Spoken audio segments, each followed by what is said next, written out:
Assalamu alaikum and good evening to our panelists and audience. Thank you for joining us this evening.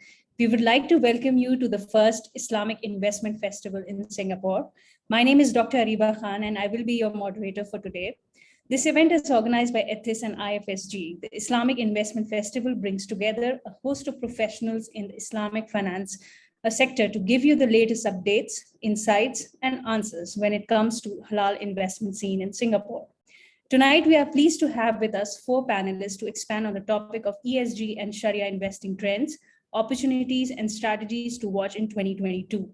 With us today, we have Madam Suheda Mahmood from Amani Advisors, Ustaz Kamal Mukhtar from Maybank Singapore, Mr. James Tan from Quest Ventures, and Mr. Arif Sultan.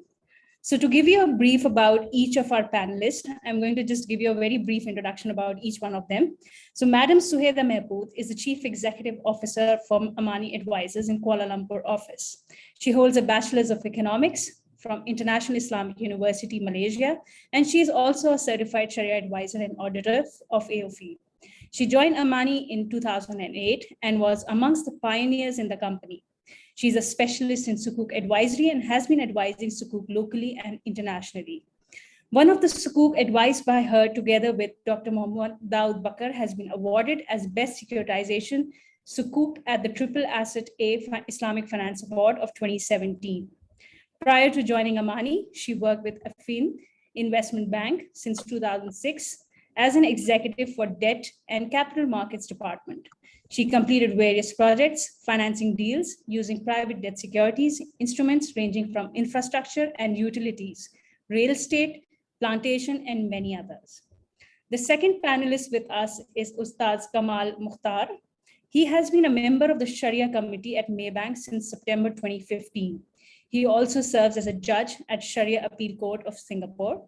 Prior to these roles, he served as a senior Sharia advisor and research analyst at Shape Financial Corporation from 2009 to 2013, where he was involved in the formulation of Sharia funds, the structuring of sukuks and projects globally.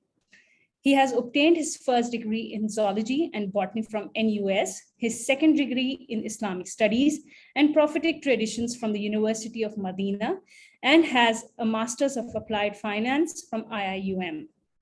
Then we have the third panelist, Mr. James Tan.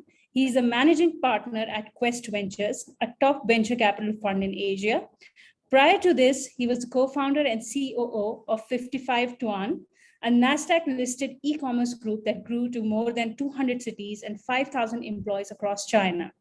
As the first Singaporean and one of the rare few foreigners to found a public listed internet company in China, and for his investments in the next generation of entrepreneurs. James was recognized as an outstanding overseas Chinese by the Overseas Chinese Affairs Office of the State Council of China. For his outstanding global contribution, James received the Alumni Award from the University of South Australia.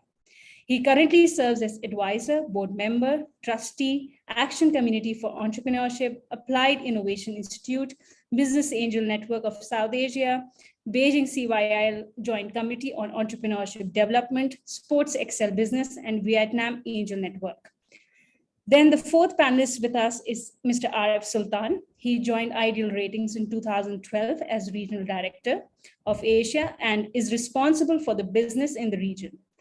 Ideal Ratings is a solution provider for Islamic capital markets for asset management and also for the responsible finance and ESG sectors. Prior to this, he was a regional director for Russell's Index and Dow Jones Index and was responsible for developing their businesses in the Asian market, both for conventional as well as Sharia index sales. He has 19 years of experience in financial and banking software sales, successfully selling into APAC and Middle East financial institutes.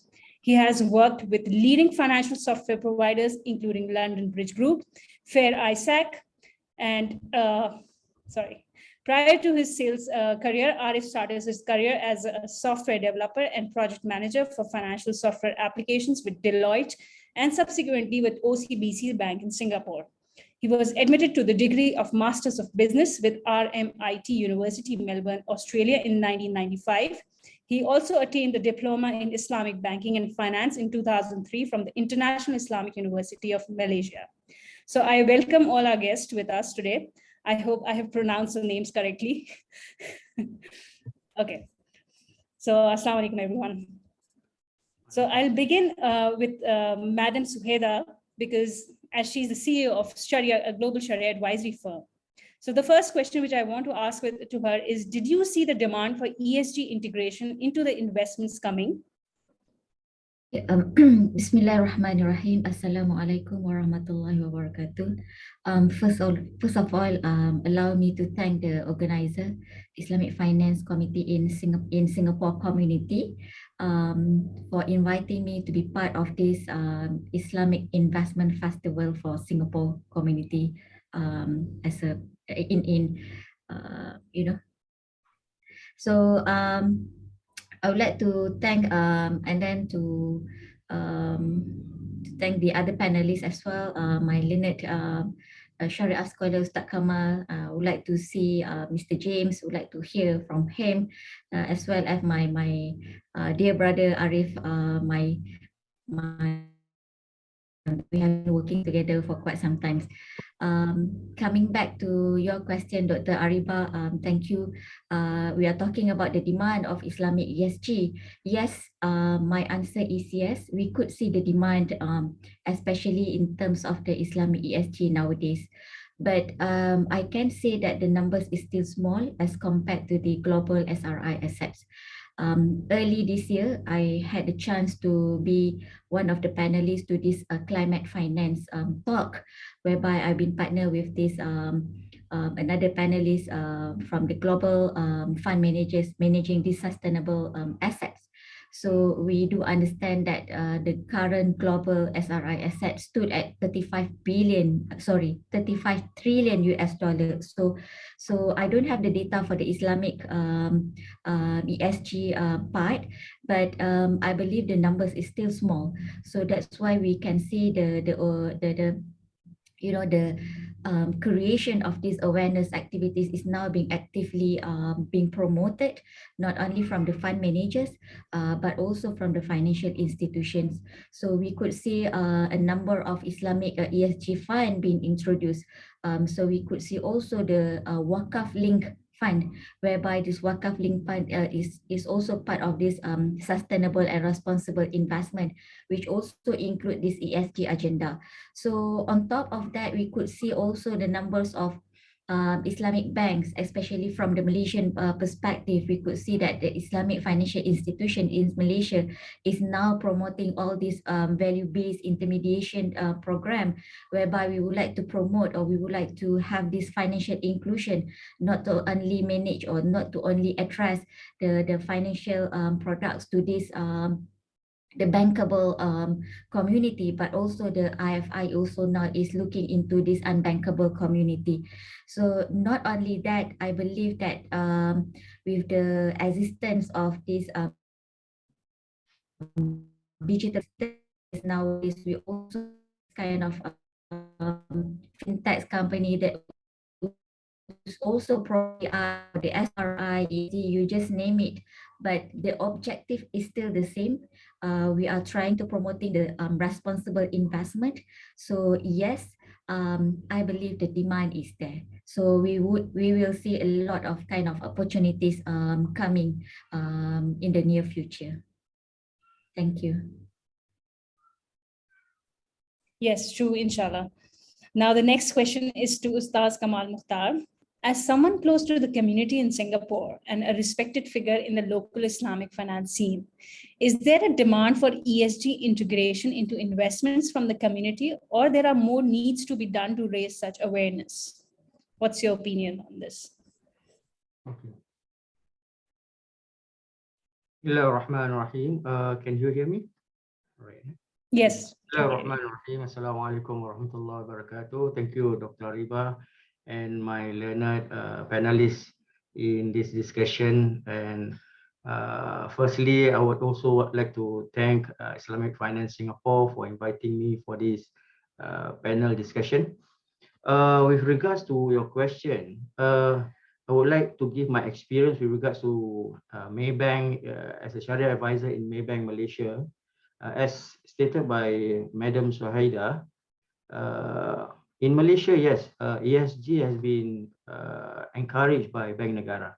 So we see that ESG investment is being promoted via value-based intermediation, as mentioned. So we see ESG being said, or SDG. In Malaysia, we use BBI. And Maybank itself is introducing a lot of funds and sukuk, and there are certain areas that we are not allowed to invest in. As regards to Singapore investment, I think there's a lot of things that have to be done to in terms of education, public awareness, in terms of investment. Firstly, about investment, because the Muslim communities about investment, retail investors like you and me, for access to fund, I think there's quite limited funds that is exposed to the retail investors. But for high net worth individuals, there are being introduced various forms of investment. Okay, so my experience in Singapore, when you talk about the retail investors, there's a lot of public awareness, education that has been done to expose the Muslim communities with regards to investment, especially Islamic investment. What is Islamic investment? They are not aware what is the criteria before they want to start investing. Okay, so and also the channels and the avenues that is open to them to invest. So in my own capacity, I've conducted seminars, okay, webinars to introduce to investment, but with regards to exposure to equities. Okay, so investing in SGX, investing in the US stocks, and in the first place, the investor, they are not looking at ESG yet, because if you look at the higher purpose of the Sharia, or the maqasid of Sharia, it would be, I believe ESG would be at the third rung. Okay, the third rung, or the highest level, because when you talk about the maqasid, you have the daruriyat, you have the hajiyat, you have the tahsiniyat. In terms of the maqasid, where you want to preserve the five purposes, right? So then you have the daruriyat, you have the hajiyat, and then you have the tahsiniyat. So if you want to talk about the investors in Singapore, they are at the daruriyat level. They are at the basic level. So ESG, I believe, would be at the tahsiniyat. Okay, so there's a lot of work to introduce. Okay, and in the first place, many are not even aware the differences between Islamic and conventional finance. Okay, in Singapore, and so there'll be a lot of effort that need to be done. But I think in Malaysia there's no issue. In Malaysia, I believe it is one of the leaders in Islamic finance, because of the education, because of the commitment of the political or the government in promoting Islamic finance. In Singapore, we don't have the rules and regulation. We have guidelines with regards to Islamic finance.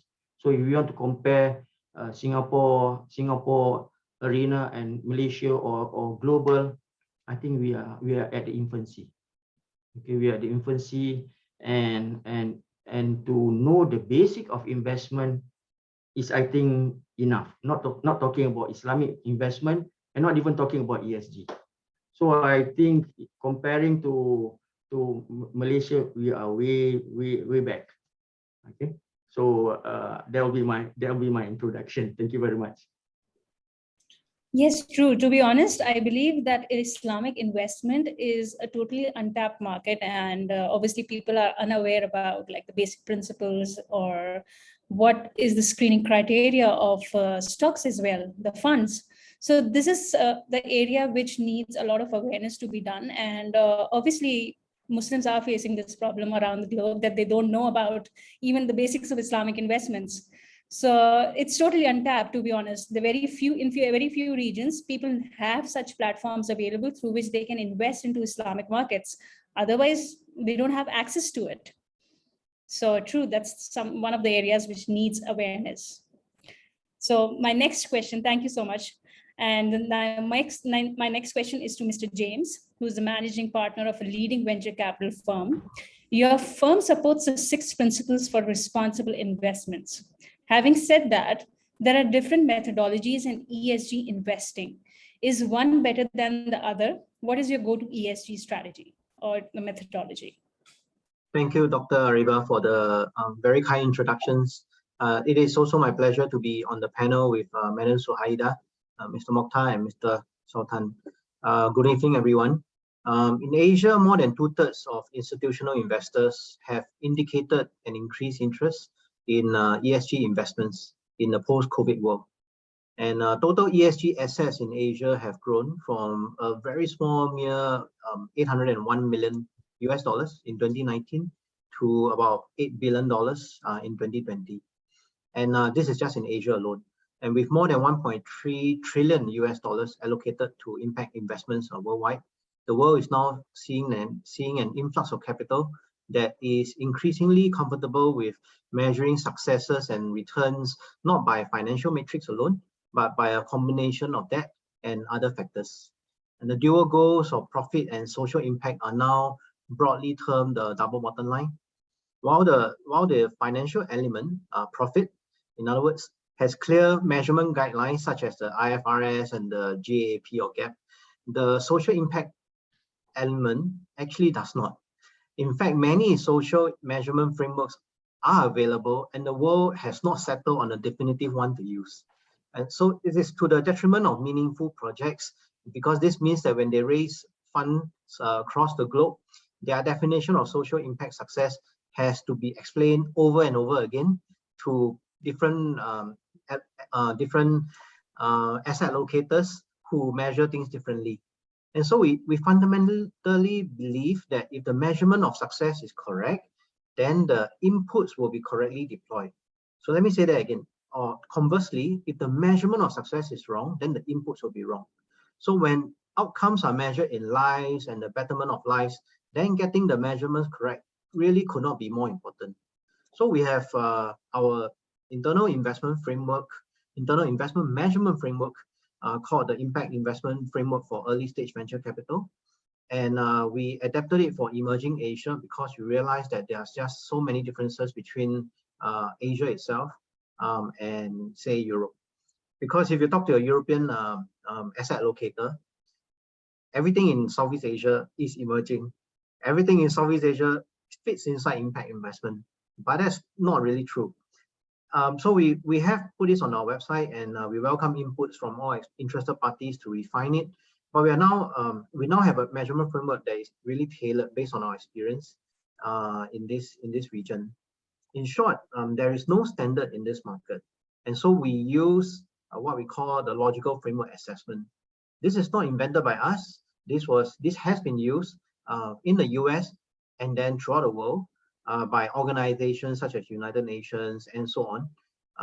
Logical framework assessment, simply put, measures what goes in, what comes out. It's very easy. It's adaptable to many use cases, and so, for example, when we run social impact accelerator, we use a form of LFA, and we blend that with something called a social value toolkit from an organization in Singapore that helps social enterprises. And then we use LFA when we make direct investments into companies, blending that with whatever is suitable for their local markets. So back to you, Dr. Khan. Thank you so much for letting us know about the methodologies. Now, my next question is to Mr. Arif, as he is with Ideal Ratings, which is a screening company that has both ESG and Shariah screening capabilities. How does an institution or a retail investor go about combining the two screening methodologies? Assalamu alaikum, Dr. Ariba, Puan Suhaida, Ustaz Kamal Mokhtar, James, and all the participants for this webinar.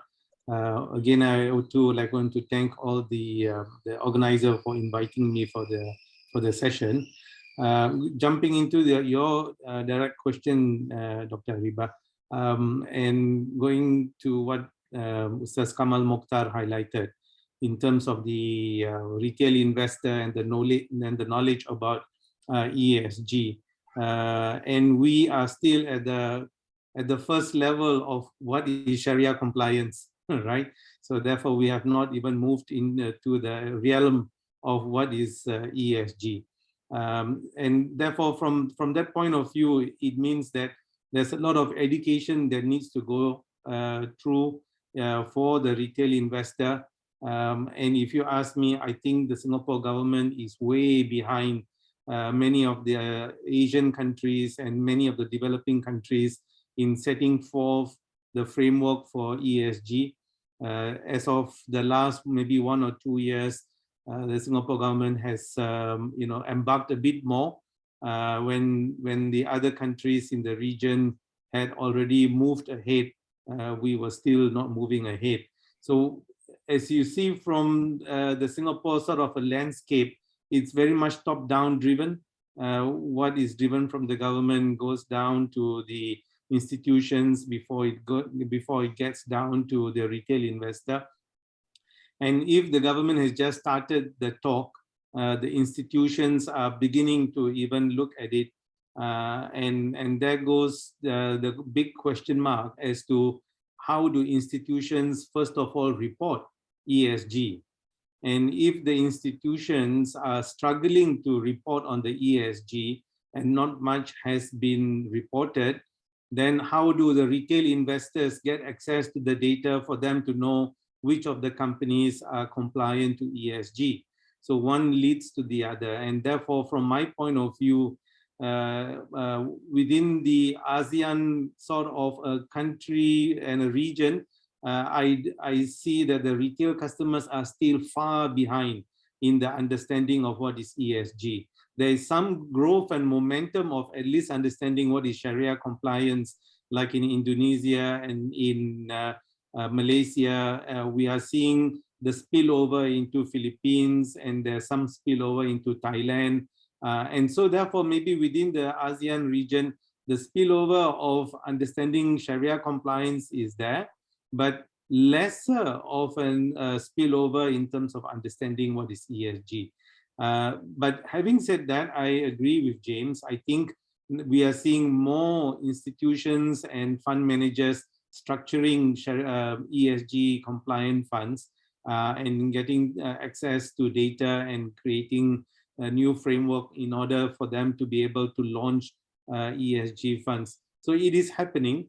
And therefore, from that point of view, when the fund manager has a ESG fund and is now selling it to the market, the retail investor just buys whatever that is being sold by the fund manager, and they sort of like have faith that the fund manager has got a good framework of screening companies for ESG compliant, and we just buy what the fund manager is now proposing. And some of the big shops are now offering ESG compliant funds through that sort of a framework whereby the retail customers are having access to it. We are not seeing, like in some countries, where the retail customers take judgmental view of ESG now that they have access to the scores of the ESG.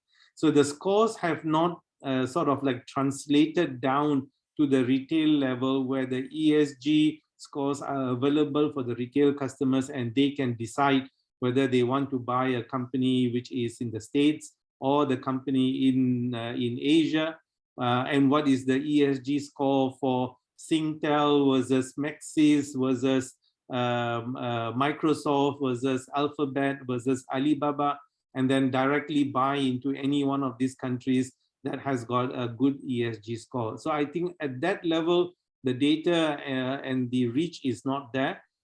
But through the fund perspective, we are seeing that the retail investors are having access into the ESG funds.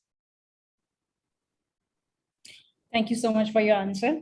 Yeah, you're correct about the ESG and what the people think about it and how the methodologies can be combined. So my next question is to Madam Suhaida, who as a firm is involved in different funds and is familiar with the different Sharia screening methodologies, such as AOFI, FTSE, Dow Jones, MSCI, and etc. isn't it the time that Sharia screening have an added layer of ESG screening? Or is that already in works? Or is it there, or is something is going to happen soon in this area? Thank you, Dr. Ariba, for the questions. So I think if for the sake of benefit to the participants, if you like to understand, we do have differences in terms of the Sharia screening methodologies available. We do have the methodology. We do have also differences Sharia screening methodologies adopted by the different indices. Dow Jones have their own, have their own, MSCI, they are not the index, but they also have their own Sharia rule book.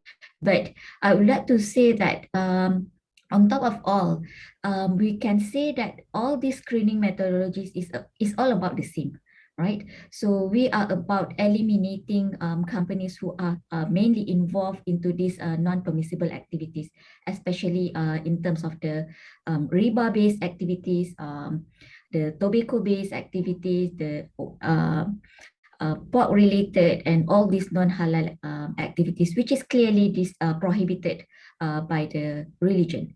But the differences among these methodologies are just lies in terms of the financial benchmarks. But the rest, we are talking about the same things. We are eliminating all these companies which are heavily involved into these non-permissible activities.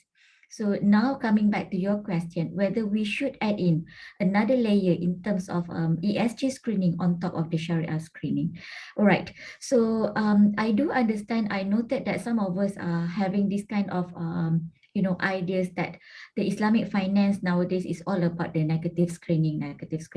When I say about the negative screening, it's about the eliminating all these companies because of these non-permissible activities. We are lacking in terms of this positive screening. So, all right. So my question is that, isn't that by eliminating all these negative elements, will be a positive, right? So there is a study, research done Schroders, for example. I've read this paper before. In fact, this is the collaboration between Schroders and Maybank for their ESG initiative, right? So there is an overlapping between the ESG and Sharia criteria. Okay. So for example, we do understand from the Sharia finance perspective, we don't allow the companies which is involved in tobacco related, for example, or pork related, for example. So ESG funds also does not support this kind of activity because we need to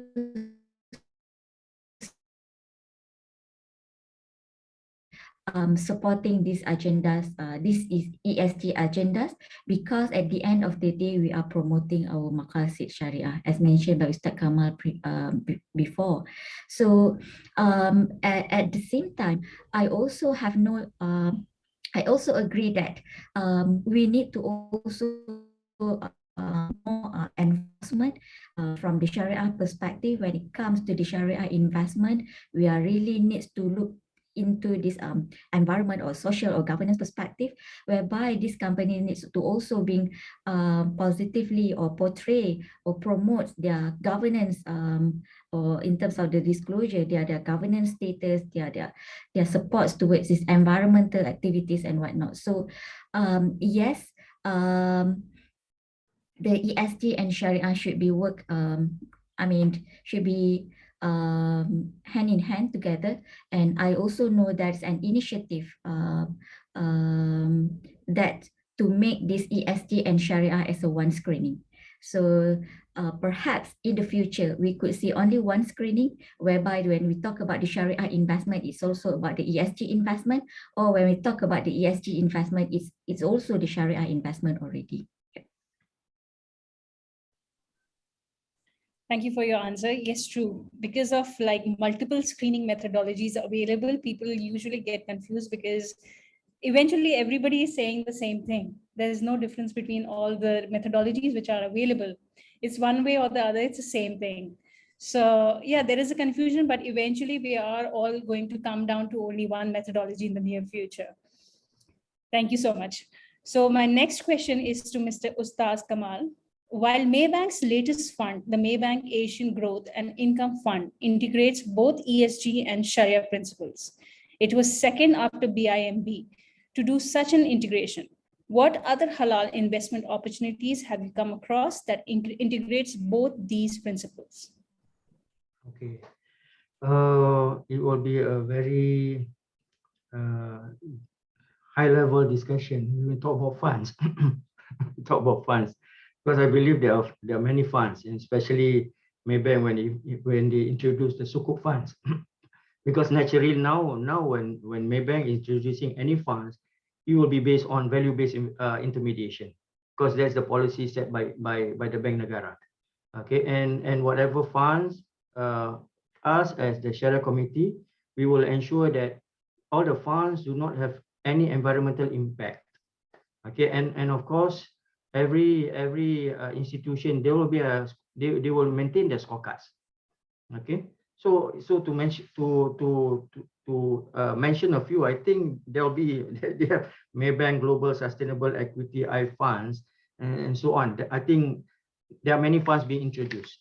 Okay, but at the end of the day, for investors, they will not be looking at the funds per se, but they will be looking at the bottom line. They will be looking at the returns. Okay, so ESG, value-based intermediation, will be more like, we call it like fardu kifayah. Okay, fardu kifayah. It is good to have. Okay, when you want to introduce any funds, it will be, if it is for the investors, they want to look at the returns. That will be their number one. And they want to know that it is Shariah compliant. And many investors, they don't even know. Okay, and they don't even care what is Shariah compliance. But as long as it is being endorsed by the Shariah committee, I think they are fine.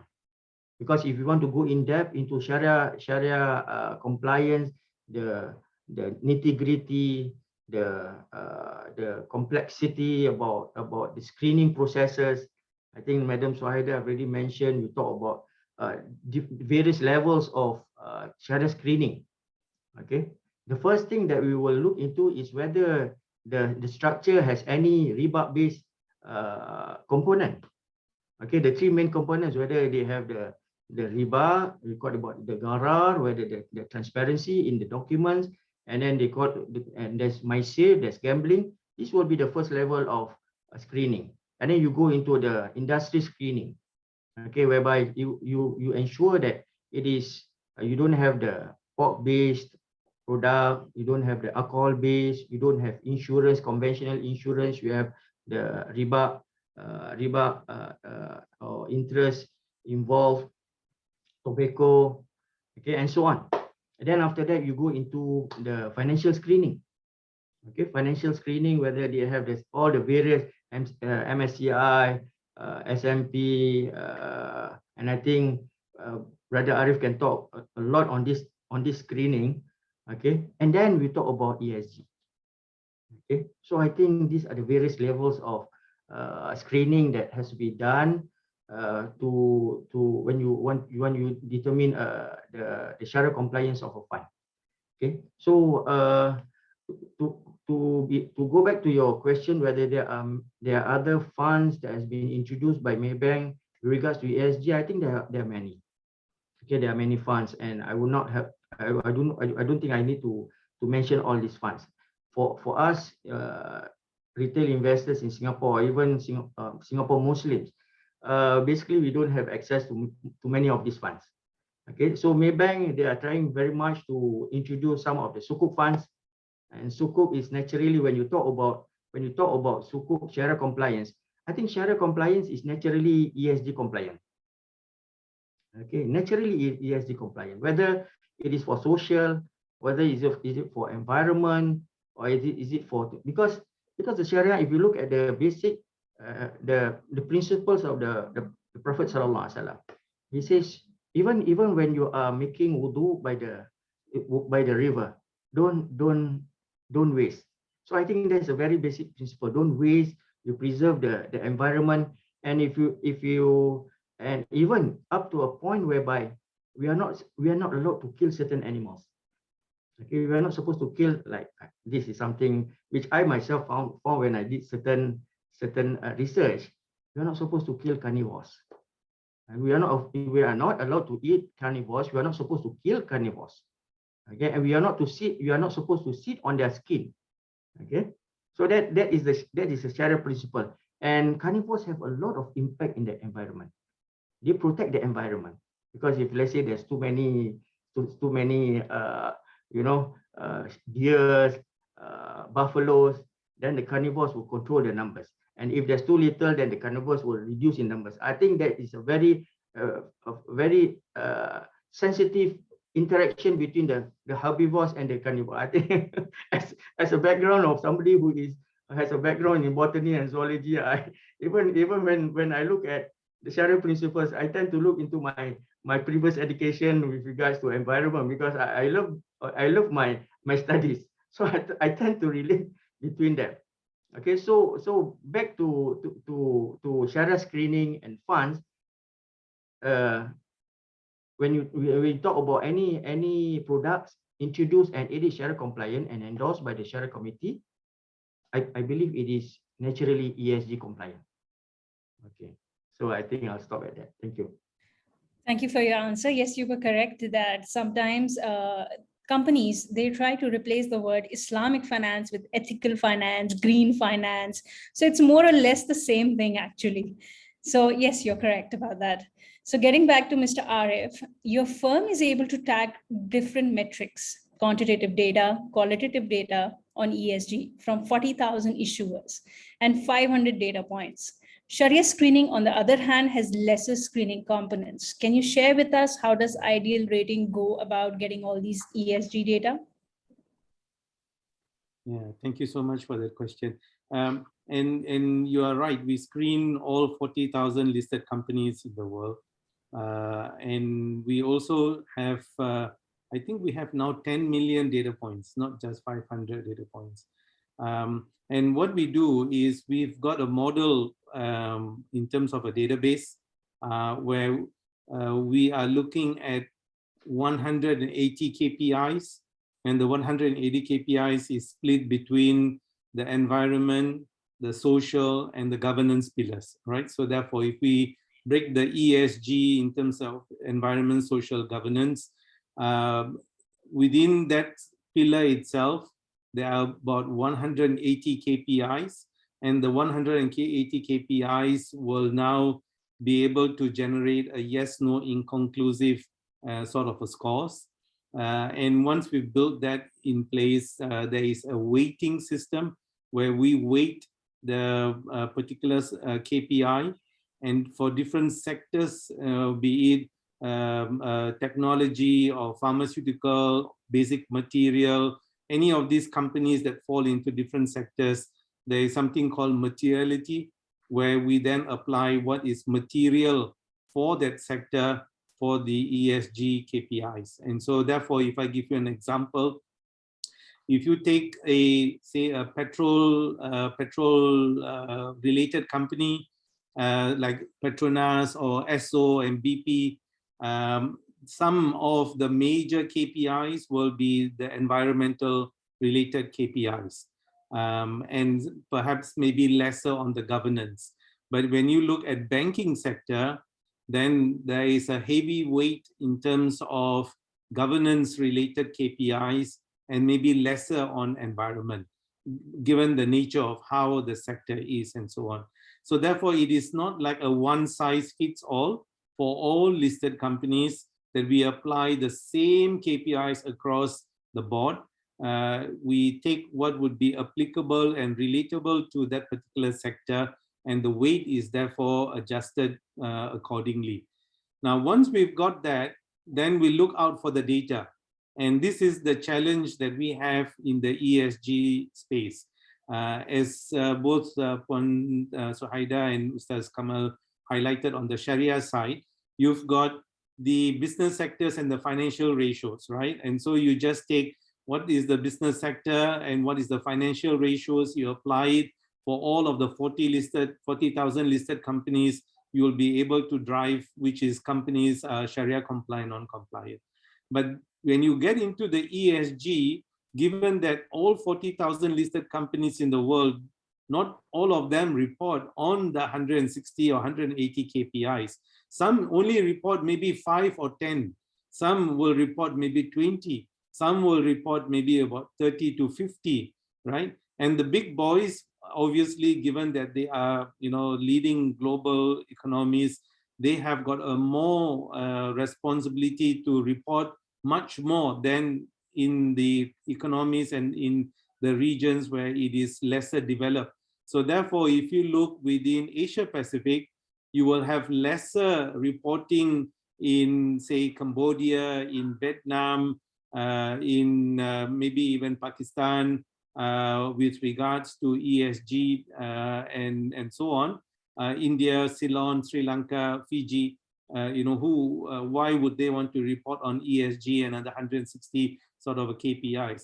But when you look at countries like Australia, South Korea, Japan, they are leading in reporting on ESG scores because of the fact that you've got large investment companies investing in these companies, and so therefore they need to report. And therefore, the more you report, the better the ESG scores are now reflected. So take, for example, women in the board of company. This is an ESG score. And then when you take that one particular item, woman in the board of company, and then you look at within the Asian framework, you will find that in Korea, you don't have women in the board of company. In Japan, you don't have women in the board of company, very little. And then in Australia and New Zealand, that's not the case. It's the exact reverse. In Malaysia, there is a mandate that you must have at least, what was it, Pons Haida? Is it about 15% of women in the board of companies? That is mandated by the Malaysian regulator? That's the direction by the government. That's right. So the Malaysian government sets a target for the listed companies to achieve, and therefore they push towards the target. And so if you take that as a benchmark for one KPI, you will find that in Korea, in Japan, the KPI for companies, for women in the board of listed companies will be low. In Malaysia, in Indonesia, in some other countries, it will be high.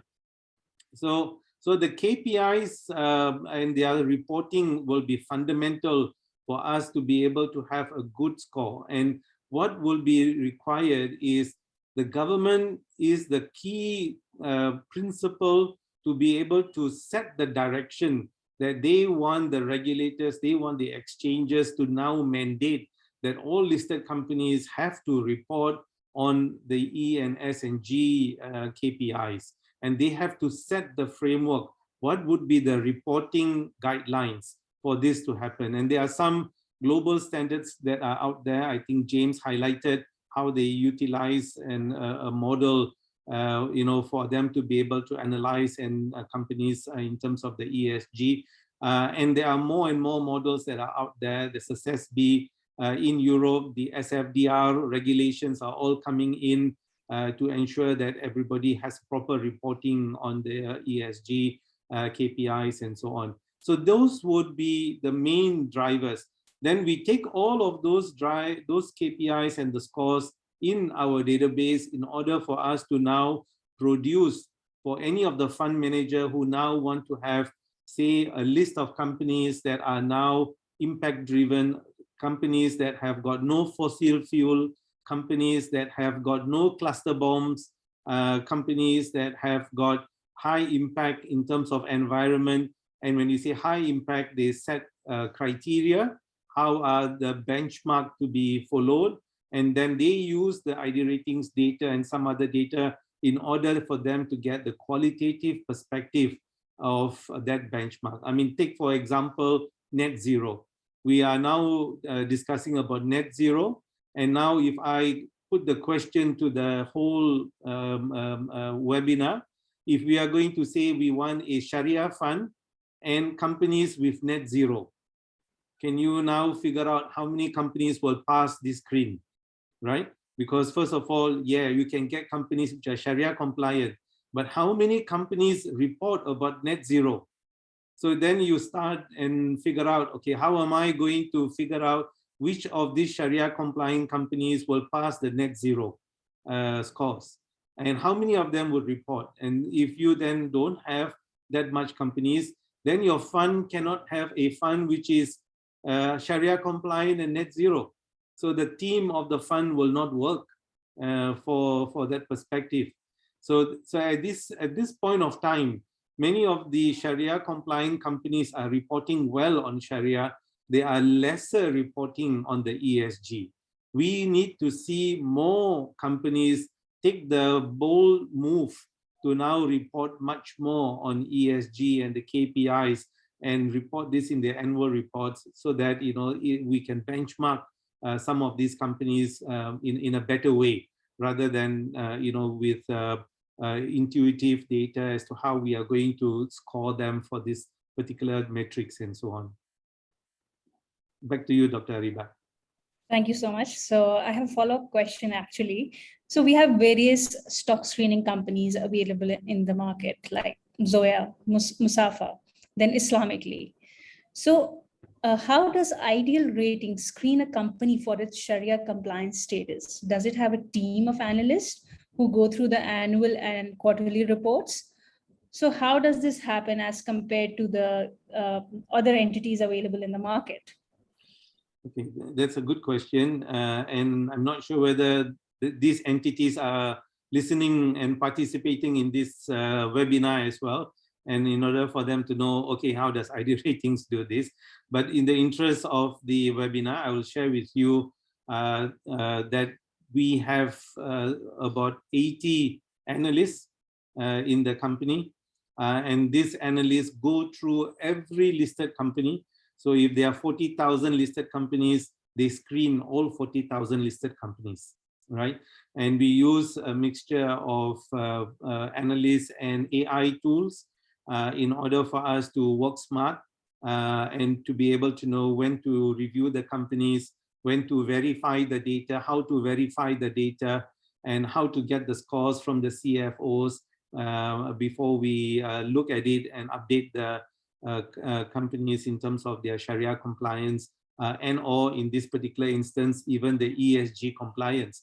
So therefore, it's a very manual driven research process because of the fact that you need to go down to the numbers and you need to be able to verify the numbers. So I'll give you an example. So we've got, say, Ustaz Kamal Mukhtar here, and we've got Puan Suhaida here, and they have clients. And so say, for example, Ustaz Kamal Mukhtar sends me an email and says, can you now tell me how is it that Alibaba is Sharia compliant or not Sharia compliant? And if, for example, Maybank is using Ideal Rating systems for their screening, I need to be able to provide a company report for his Sharia board for him to be able to understand how did we come about screening Alibaba for compliance or non-compliance. And therefore, we have to now back that data and discuss that and present it to the Sharia board for their conviction that what we've done is correct. And for that to happen, we have to work with the various listed companies and their CFOs and their management team in providing the data to us so that we can now present it to the various boards of our clients, the Sharia boards of our clients, and for them to be satisfied with the reports that we are providing. So it is a very challenging work. So I must say that I can't speak for the different competitors out there, how they do it, but we know how we are doing it. And alhamdulillah, I must say that with all our more than 100 clients, and many of these 100 clients have their own separate Sharia board, and we've been tested by almost all of their Sharia board, and they are pretty happy and convinced that the data that we provide is accurate enough for them. So alhamdulillah, that's a good record for us to keep.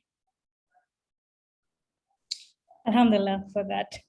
Yeah, so thank you so much for answering the questions. Now, my next question is to Mr. James Tan. Your VC firm is exposed to different startups with different ideas. What were some of the investment opportunities that have captured your attention by doing good for the world and still provide a good potential return on investment? Thank you, Dr. Ariba, for that question.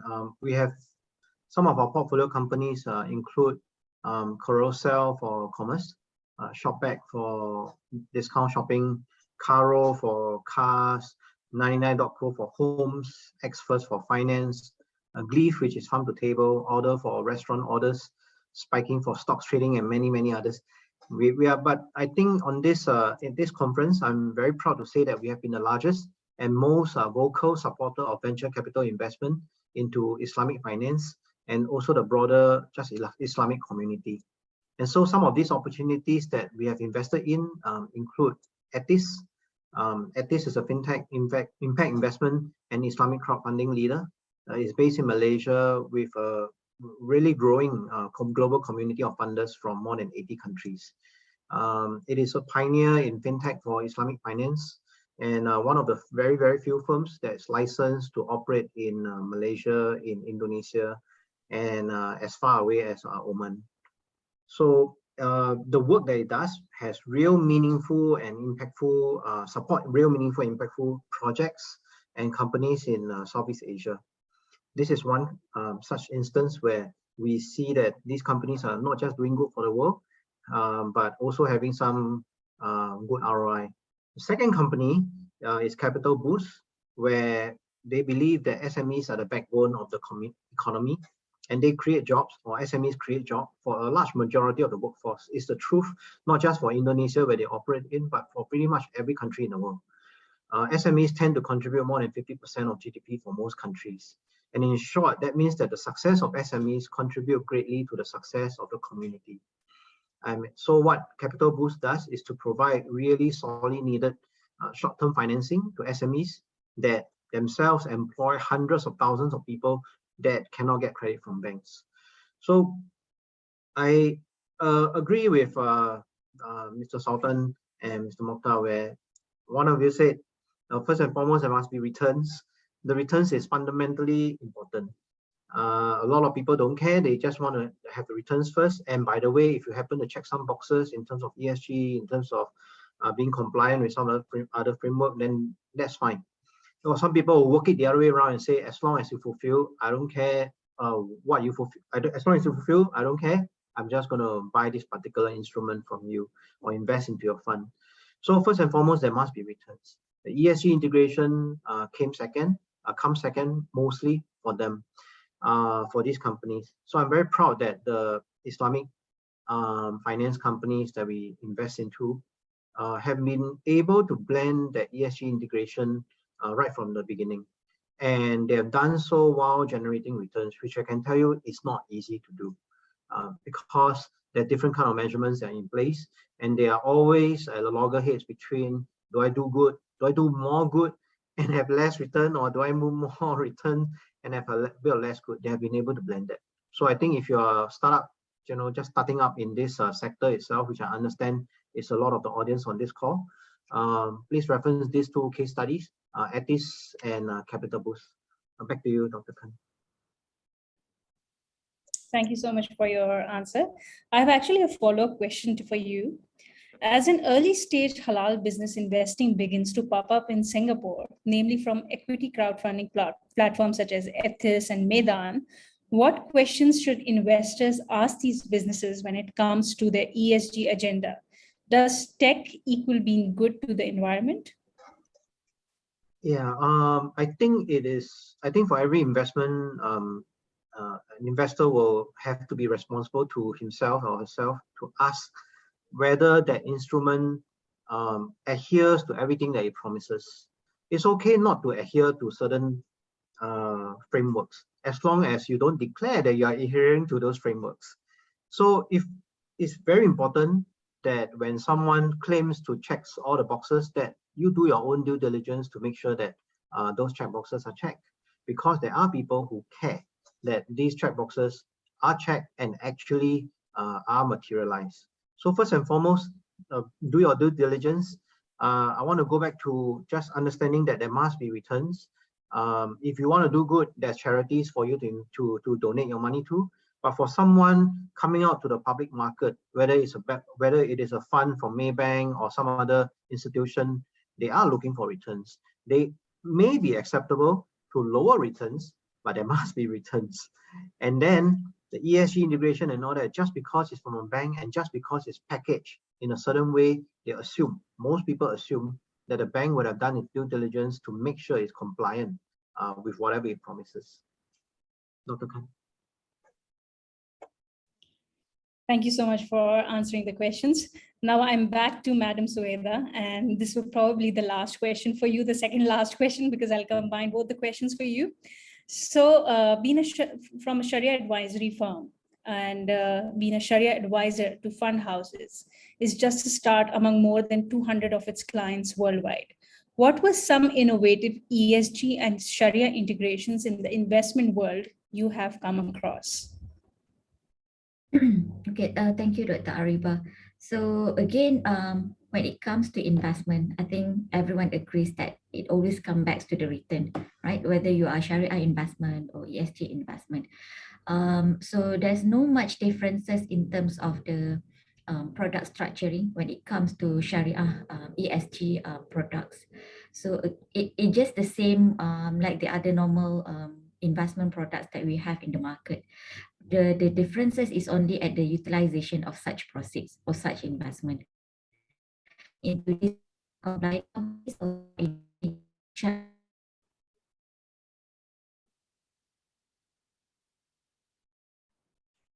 again, when it comes to we need to create more products, because at the end of the day, we foresee some of these the recipient, especially when it comes to these issues, we have these climate issues, we have these food scarcity issues. So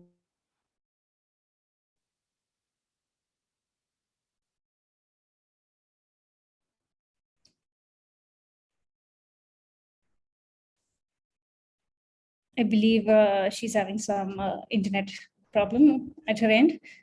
So I'll move on to the next speaker in the meantime.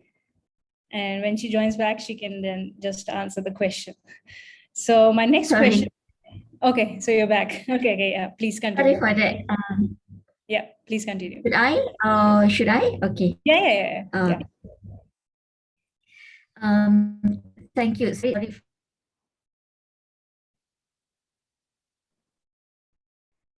I think when it comes to the usage of such investment, I would agree to some extent that some of the investors don't really care what kind of investment that we are investing in, as long as you are providing such a good returns. But perhaps some of the investors do care in terms of their investment, in terms of their activities, in terms of putting where should I put my money. So we could see a lot of not still a small numbers of funds. I could see that we can say that we have this Wakaf link fund, whereby the investors can donate or can wakaf some of their investment into these wakaf projects, right? We also can see quite a number of sukuk issuances related to the ESG or SRI projects. But unfortunately, we also receiving such a report saying that some of the climate projects, some of the projects that are related to climate change, some of the projects related to this food activity, which is not producing a very good return.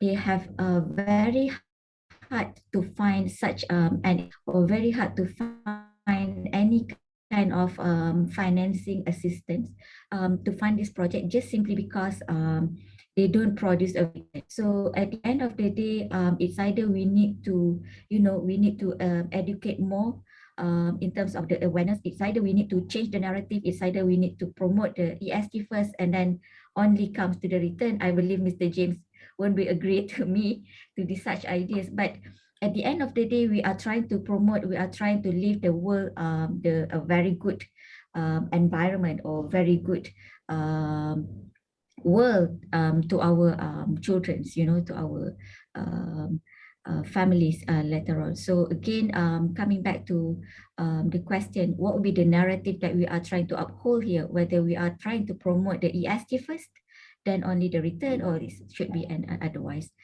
Yeah, thank you. So my last question is for you only, actually. What do you expect to see next in the Islamic investment space? Is ESG and Sharia integration just the beginning?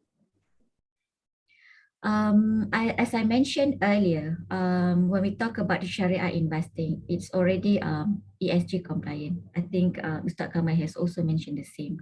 So we are, yes, there is a direction towards that, just to have a one name for it. When you talk about the Sharia, it's also ESG investment. When you talk about the ESG, it's always Sharia investment. But again, nowadays, the practice is not combining the two. We are still screening the companies who is complying to the Sharia first, then only we look into the ESG part, right? There are still two ways of two different methodologies that we are looking at the moment. So because some of the ESG criteria doesn't fit into this Sharia requirements, I could say from the, so perhaps we agree that when we talk about the social part, the social elements under the ESG criteria, we are promoting this equality to all the community, right? But we could see some trends nowadays that we are also, this ESG agenda also is trying to promote the equality in terms of this certain groups, which is prohibited from the Sharia perspective. If I may mention here, we are talking about the LGBTQ community. So we could see some trends in terms of the ESG investment. We are promoting this group actively under the ESG criteria. But does this actually comply to the Sharia principles? Right? So we could see a lot of public listed companies who have a very good rank in terms of the ESG is also actively supporting this kind of activities, provide financing, provide this a special group for them and whatnot. So whether these activities is still can be considered as a Sharia compliant from the Islamic finance perspective, because from the current Sharia screening methodologies, we don't really look into that, right? So again, it's always a hope that this Sharia and ESG becoming a one, because at the end of the day, when we talk about Sharia, where we do really understand the Sharia principles, we are actually upholding a very good elements of the positive sides of it, right? So there is a lot of things needs to be done.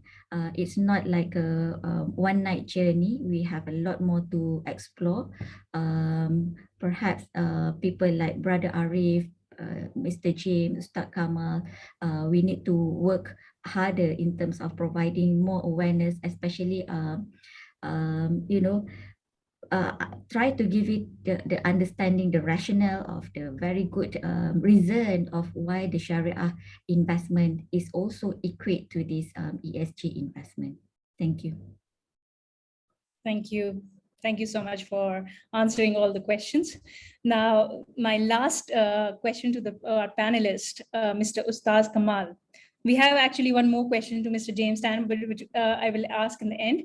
But for Mr. Ustaz Kamal, the word Sharia itself means the path to water. Why is it just recently are we hearing the calls to integrate ESG with Sharia?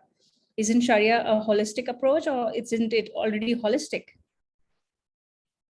Yes, thank you very much. I think I have already mentioned, and Madam Suhaida already mentioned that ESG and Sharia is synonymous. It is synonymous. But I want to reiterate here, because when you talk about ESG, we should not forget about the whole industry as a player. Because when you talk about ESG, you're talking about environment, you're talking about social. So the Islamic finance industry now, as per Maybank, we are focusing on social. Okay, and in social, we are not talking about investment per se, but we are talking about the utilization of zakat. Okay, because in Malaysia, it is a requirement by Bank Negara of Malaysia that all Islamic institutions, they have to pay zakat. and they have to disburse zakat, which is not a requirement in Singapore, and zakat is actually being paid by the owners of companies. But in Malaysia it is a requirement, and in Maybank we have to come up with zakat, and our zakat fund is quite substantial. Okay, it is more than 20 million ringgit. So and when you talk about the whole industry, it is quite substantial when you talk about zakat. So you're talking about elevating the status of the social rank, especially those needy people. Okay, when you talk about the asnafs, you're talking about the fakir miskin, you want to elevate their situation, and I think this is the role being played by the industry in terms of focusing on the social aspect. Okay, and so we issue a lot of scholarships for poor students. For in Malaysia we have the B40s. Okay, so and also focusing on investment or financing product in the utilization of zakat to uplift the poor in doing business, to break the cycle of poverty. And this aspect of ESG product doesn't bring much financial benefit to the institution, but I think it plays a role in the society. Okay, so when you talk about ESG, when you talk about social, it's not necessarily talking about the profit, the returns, but sometimes it's actually the reputation and the impact that the industry has on the society. Okay, and also another form of ESG, I think Madam Suhaida has also mentioned about the Wakaf integrated fund.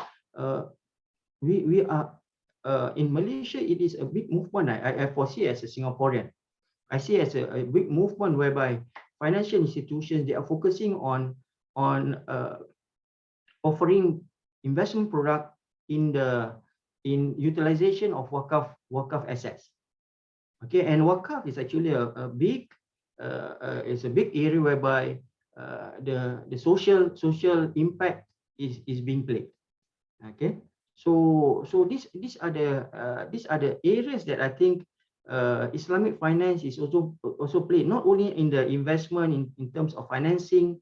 Okay, and not to forget one more thing is that microfinancing, providing financing for the poor. Okay, because when you talk about microfinancing, you're talking about small business owners to uplift their standard of living. Okay, so I think these are the certain aspects that we should not forget when you talk about ESG, because sometimes we tend to look in terms of the environment, the environmental and impact, and the global movement towards the environment is huge. Okay, but I think this is one area I feel that Islamic finance is playing a very big role. Okay, in terms of the utilization of the zakat funds, in maximization of wakaf assets. Okay, and also some investment products to have an impact to society. Okay, so when you talk about the Sharia being the water source and ESG, I think it comes hand in hand, because at the end of the day, the Sharia also is it plays a role to protect the poor and to the weak and the poor. Okay, I think this is ESG. Okay, so that's my final comment. But one last question. You're known to be an investor yourself with a respectable following among the Singaporean Muslim community. Where is your go-to ESG resource when it comes down to investments? Okay, personally, I don't go into ESG per se, because when you talk about retailing or investing, it is tough enough to look for Islamic products. Okay, as an investor, to screen and to look for product accessible, whereby you as a retail investor, when you look for equity. Okay, and even in this environment whereby the investment arena is very choppy because of the Fed and interest rate and so on, COVID. So it's tough to make a decent returns. Okay, so personally, or even when I conduct seminars, I won't look at ESG because I think ESG is another level. Okay, another level to as the maqasid, as a purpose of Sharia. And in Singapore, even the first layer is not even fulfilled. Okay, how to invest the Sharia way, identifying Sharia products, Sharia compliant companies, and what are the criteria, what are the industry that we should look for, and how to make returns from. I think this my main role is at the very initial. Okay, but I hope to see maybe in the future, okay, in the future whereby we become more savvy and we look into ESG and other aspects. Okay, right. Thank you. Thank you so much for answering all the questions. So my final question is to Mr. James. VC firms have the aura of being at the cutting edge of the finance industry. And obviously, so since VCs are exposed to this latest innovative solution and fields, which industries are you excited to see a big change coming in just because there is now a cry for ESG integration? Okay, thank you, Dr. Khan. Venture capital have backed the world's top companies. It will continue to do so. The current downturn in the public markets that was mentioned is also present in the private markets. And this downturn presents many opportunities, actually. It presents a reset in thinking. So we are interested in and continue to look for opportunities in the following: electric vehicles, where we have invested into a company called Ion Mobility.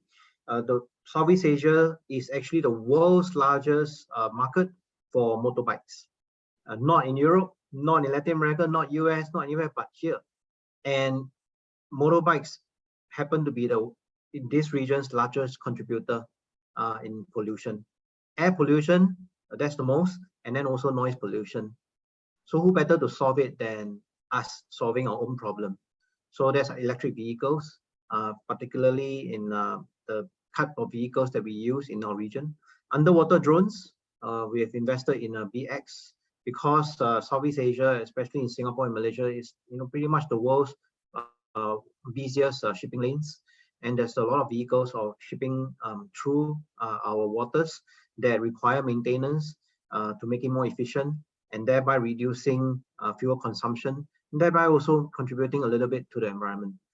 There's also financing for SMEs. We talked about capital boost earlier. We also invest into a company called Finexa, which is financing for the staff. We also back Gaji Gesa in Indonesia, which is also financing for the staff of those SMEs. And then there are cloud kitchens, which increasingly provide quality and very accessible food for people who don't have the luxury of staying in the big cities. And there's Yummy Corp in Indonesia, Craver's Kitchen in Philippines, and MMC in Malaysia. Opportunities that we are now looking into include hardware solutions, not just in the air, not just those in the air or underwater, but also consumer tech. We particularly like something what we call hard tech, which is short for hardware tech, but also difficult tech to do, like underwater exploration. We're interested in future of food, especially alternative protein. The recent clampdown on export of food, especially chicken from Malaysia, is causing a lot of headaches from both Malaysia and Singapore.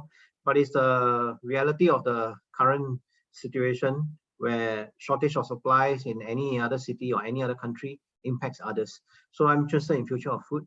I'm also interested in future of the web, particularly Web3. And besides those sectors that we mentioned, we are also interested in emerging regions such as Central Asia, which, to be frank, we are in Southeast Asia, we are actually very interconnected to Central Asia because of our religion. And last but not least, sustainable impact, in which we have a fund on that and which we are today on a panel regarding.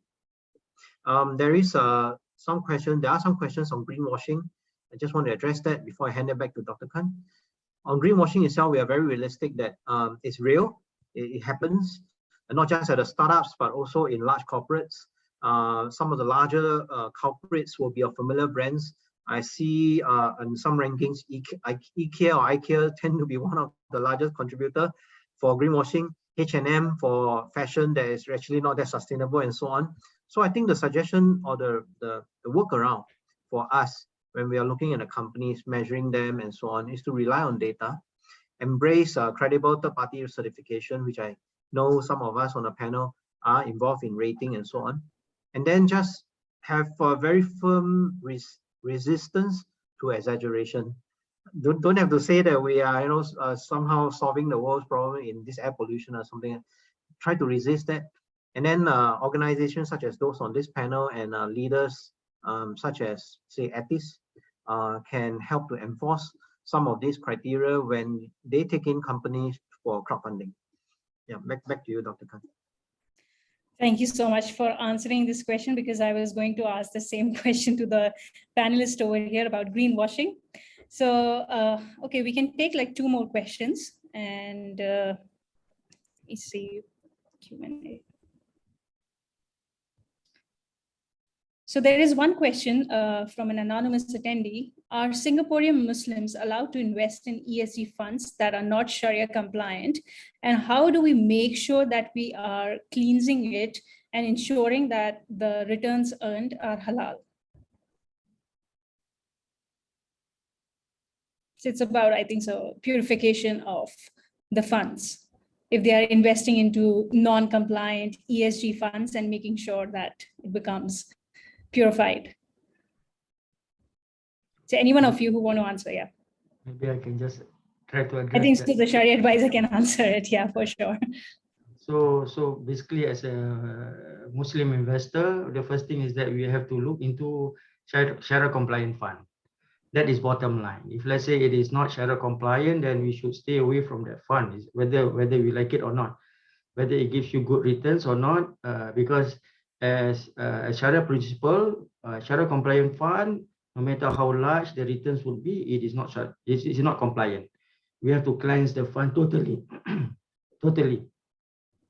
So it is not advisable for any Muslim investor to invest in ESG which is not compliant.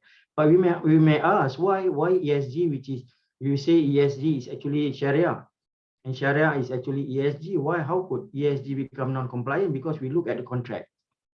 Okay, because when we start with any investment, look at the contract. What is the contract? Whether it is fixed returns. Okay, because when you talk about fixed returns, then fixed returns is normally based on an interest base. Okay, though they invest in ESG, but the contract is actually interest based. So we say it's not compliant. So if let's say it is based on profit sharing, you talk about murabah, you talk about mudarabah, or other Sharia compliant contracts. Okay, so if let's say the contract itself it is interest based through loan to invest in ESG, then we say it's not compliant. So we should not invest in such funds, because if you invest, it's not cleansing. That means you are basically have to dispose, not cleansing. You have to dispose fully the returns. Okay, so my advice is that for any Muslim investors, the first thing is that ensure that whatever funds you are going into, make sure that it is Sharia compliant first. Sharia compliant first, then you look into the returns, and then you look into whether it is ESG or not. Okay, so that is my response. Thank you.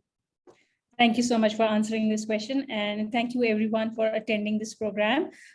We wanted to apologize because we extended time, but I wanted to make sure that all your questions are answered in this session. So I thank the audience, the panelists over here, obviously, thank you for attending this session, and thank you for being part of Islamic Festival. Thank you so much. Thank you. Thank you. Yeah, panelists and moderator, please stay for a while. Taking a picture now. Okay, so everyone smile. 3,